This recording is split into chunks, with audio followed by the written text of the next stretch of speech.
भारत से विवाद के बीच मालदीव के राष्ट्रपति मोहम्मद मुइज्जू अपनी 5 दिवसीय चीन यात्रा पर गए थे। अब ये यात्रा उनकी पूरी हो चुकी है। मालदीव के राष्ट्रपति मोहम्मद मुइज्जू अपनी 5 दिन की यात्रा पूरी कर चीन से अपने देश मालदीव लौट आए हैं।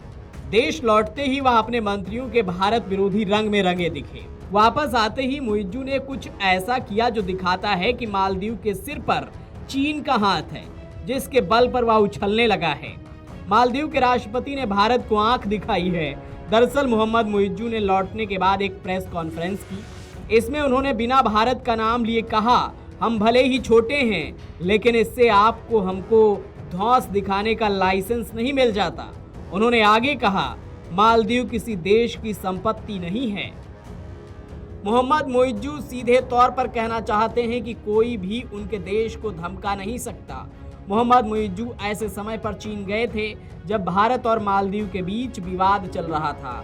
उनके मंत्रियों ने भारत और पीएम मोदी के खिलाफ आपत्तिजनक टिप्पणी की थी, दिखाने के लिए ही, लेकिन मुइज्जू ने अपने 3 मंत्रियों को सस्पेंड कर दिया था।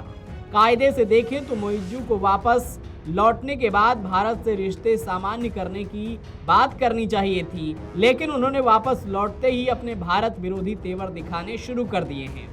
इससे एक बार फिर वह विवाद को बढ़ाते दिख रहे हैं। दरअसल भारत और मालदीव के विवाद की जड़ मुइज्जू सरकार ही है।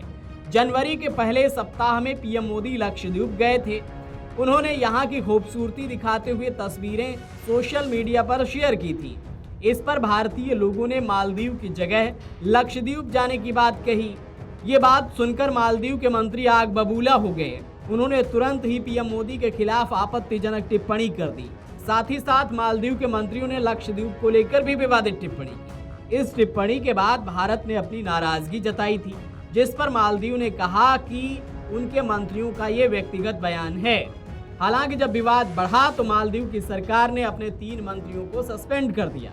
मोहम्मद मुइज्जू अब चीन से 5 दिनों की यात्रा खत्म करके अपने देश लौट आए हैं। राष्ट्रपति बनने के बाद ये उनका पहला राजकीय दौरा था। आमतौर पर मालदीव के राष्ट्रपति अपनी पहली यात्रा भारत में करते रहे हैं, लेकिन मुइज्जू ने इससे अलग हटकर चीन को चुना। मालदीव के राष्ट्रपति कार्यालय की ओर से जारी बयान में कहा गया कि मोहम्मद मुइज्जू का ये दौरा बेहद कामयाब रहा। उनका भव्य स्वागत और सम्मान हुआ। दोनों देशों के बीच 20 प्रमुख समझौतों पर हस्ताक्षर किए गए हैं। अब कहा तो ये भी जा रहा है कि जिस तरह से मालदीव सरकार के 3 मंत्रियों ने भारत विरोधी बयान दिया, पीएम मोदी को टारगेट किया गया, तो ये चीन की भी साजिश हो सकती है। चीन के उकसाने पर ही मालदीव उछल रहा है और उसके मंत्रियों ने भारत विरोधी बयानबाजी की है। वीडियो डेस्क अमरउजाला.com। अगर आप ये वीडियो YouTube पर देख रहे हैं तो हमारे चैनल को सब्सक्राइब करें और बेल आइकन को दबाना ना भूलें। अगर आप Facebook पर ये वीडियो देख रहे हैं तो हमारे पेज को लाइक करें।